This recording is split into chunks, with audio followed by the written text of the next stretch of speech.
Polisi menangkap ST, pelaku pembunuhan terhadap ET, warga Deli Serdang. Pelaku diketahui merupakan adik kandung korban. ST tega menghabisi nyawa abang kandungnya karena masalah sepele. Informasi terkait kronologi kejadian dan juga apa sebenarnya alasan dari pelaku ini melakukan aksi pembunuhan akan dilaporkan rekan Indra Sipahutar, reporter Tribun Medan yang sudah bergabung bersama kami di sana. Silakan dengan informasi Anda.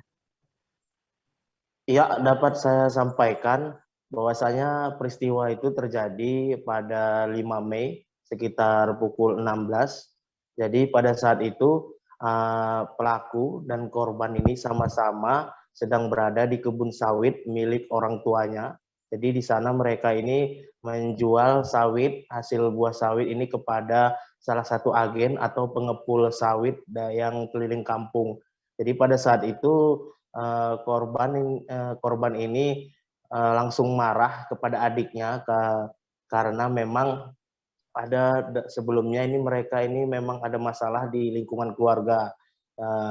Saat itu korban ini sempat melemparkan tajak atau tombak yang kepada tojok kepada adiknya ini yang merupakan pelaku. Jadi pada saat itu tojok yang terbuat dari besi itu dilemparkan kepada pelaku namun tidak mengenai.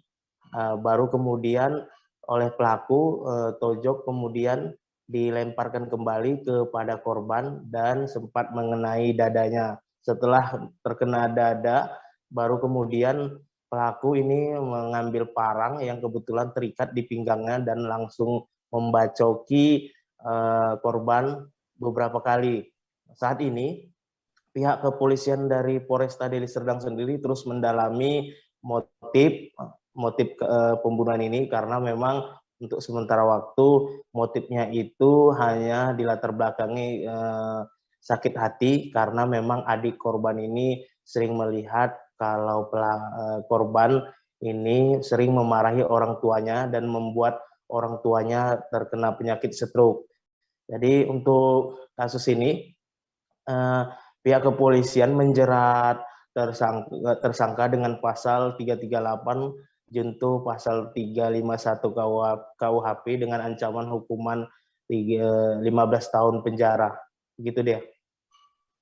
Baik, Tribunnews rekan Indra juga sudah melakukan wawancara bersama Kasat Reskrim Polresta Deli Serdang, Kompol IKD. Berikut ini keterangan lengkapnya.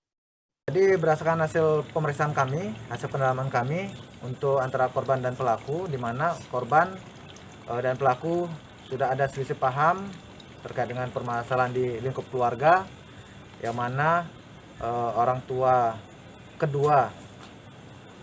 daripada korban dan pelaku juga sudah sakit-sakitan dan sering mendapat permasalahan di rumah, sehingga permasalahan ini sudah dari awal terjadi dan sering terjadi di rumah mereka, di antara keluarga mereka. Jadi ahli waris atau bagaimana ini?